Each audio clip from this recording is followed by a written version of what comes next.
வணக்க மக்களே, welcome to the venture show. இன்னைக்கு ஷோல நம்ம பார்க்க போறது டியர் ஜீவா அப்படின்ற ஒரு தமிழ் மூவியோட ரிவ்யூ.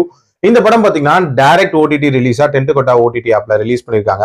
இந்த படத்துல டிஎஸ்கே தான் லீட் கேரக்டர் பிளே பண்ணிருக்காரு. இந்த படம் ஒரு ரொமான்ஸ் டிராமா, அதாவது ஒரு ரிலேஷன்ஷிப் இஷ்யூவை பத்தி பேசக்கூடிய ஒரு ரொமான்ஸ் டிராமா அப்படின்னே சொல்லலாம். கதைன்னு பாத்தீங்கன்னா நம்ம ஹீரோ ஹீரோயின் ரெண்டு பேரோட பேருமே ஜீவா தான். இவங்க ரெண்டு பேருமே ஒரு இன்டர்வியூல வச்சு சந்திச்சுக்கிறாங்க. ஒரு கட்டத்துல ஹீரோக்கு ஹீரோயின் தான் ரெஃபர் பண்றாங்க. அதனால அவங்களுக்குள்ள ஒரு ஃப்ரெண்ட்ஷிப் மலருது.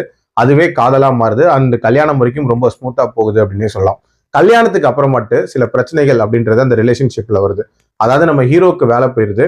அதுக்கப்புறம் ஹீரோவோட ஈகோ அப்படின்றது இந்த ரிலேஷன்ஷிப்ல என்ன மாதிரியான பிரச்சனைகளை உண்டாக்குது, இவங்களுக்குள்ள வேற என்னென்ன மாதிரியான சம்பவங்கள் நடக்குது, டுவர்ட்ஸ் த எண்ட் ஒன்னு சேர்ந்தாங்களா இல்லையா அப்படின்ற மாதிரி நிறைய விஷயங்களை சொல்லக்கூடிய ஒரு படம் தான் இந்த படம். இந்த மாதிரியான ரிலேஷன்ஷிப் இஷ்யூவை ஆல்ரெடி பேசின ஒரு கல் கிளாசிக் மூவினா அது அலைப்பாயுதை தான். அந்த அலைப்பாயுதையோட ஹை லெவல் ஸ்டோரி லைனும் இந்த படத்தோட ஸ்டோரி லைனும் எடுத்து பாத்தீங்கன்னா ஆல்மோஸ்ட் சிமிலர் அப்படின்னே சொல்லுவேன். அதாவது காதலர்களா இருக்கும் போது அந்த குறைகள் அப்படின்றதெல்லாம் பெருசா வெளியவே தெரியாது. கல்யாணம் ஆகி கொஞ்ச நாள்லயே அந்த குறைகள்லாம் தெரிய ஆரம்பிக்கும் போது அந்த ரிலேஷன்ஷிப்ல நிறைய பிரச்சனைகள் உண்டாகுது. டுவர்ட்ஸ் த எண்ட் ஒரு இக்கட்டான சூழ்நிலை வரும்போது அந்த ரிலேஷன்ஷிப் எப்படி ஸ்ட்ராங் ஆகுது அப்படின்ற மாதிரி கொண்டு போயிருப்பாங்க. கிட்டத்தட்ட அதே ஃப்ளோல தான் இந்த கதையும் போகும். பட் என்ன, அந்த கிளைமேக்ஸ்ல ஆக்சிடென்ட் அப்படின்றதுக்கு பதிலாக இதுல கொரோனா அப்படின்ற ஒரு விஷயத்த கொண்டு வந்திருப்பாங்க அப்படின்னே சொல்லலாம். மற்றபடி அந்த ரிலேஷன்ஷிப் மலரக்கூடிய காட்சிகள் அப்படின்றதெல்லாம் ரொம்பவே ஓகேவா தான் இருந்துச்சு அப்படின்னே சொல்லுவேன்.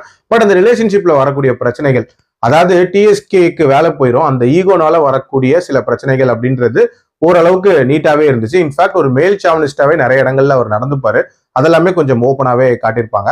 அண்ட் கிளைமேக்ஸ் அப்படின்றது நம்ம எதிர்பார்த்த மாதிரியான ஒரு கிளைமேக்ஸ் தான். பட் அதுல அந்த எமோஷனல் போர்ஷன்ஸ் அப்படின்றதெல்லாம் பெருசா ஒர்க் அவுட் ஆகல. இன்ஃபேக்ட் இதுல ஒரு வாட்ச்மேனோட கதையெல்லாம் சொல்லியிருப்பாங்க. அது சொல்லும் போதே தெரியும் என்ன நடக்க போகுது அப்படின்றதெல்லாம். ஸோ அங்கேயுமே பெரிய எமோஷன்ஸ் அப்படின்றதெல்லாம் இல்லை. ஓவரால் ஒரு சின்ன பட்ஜெட்ல ரொம்ப நீட்டா ட்ரை பண்ண ஒரு படம் தான். பட் இருந்தாலும் அந்த ஃபீல் குட் ஃபேக்டர், எமோஷன்ஸ் அப்படின்றதெல்லாம் கண்டிப்பா பெட்டரா இருந்திருக்கலாம். இன்னுமே நிறைய ஈவென்ட்ஃபுல்லான காட்சிகள் இருந்திருக்கலாம் அப்படின்றது என்னோட ஒப்பீனியன். டைம் இருந்தா ட்ரை பண்ணி பாருங்க. என்னோட ரேட்டிங் இந்த படத்துக்கு 2.5 out of 5. அடல் கண்டென்ட்லாம் பெருசா இல்ல, பார்க்கலாம். மீண்டும் அடுத்த விமர்சனத்தில் சந்திக்கிறேன். நன்றி, வணக்கம்.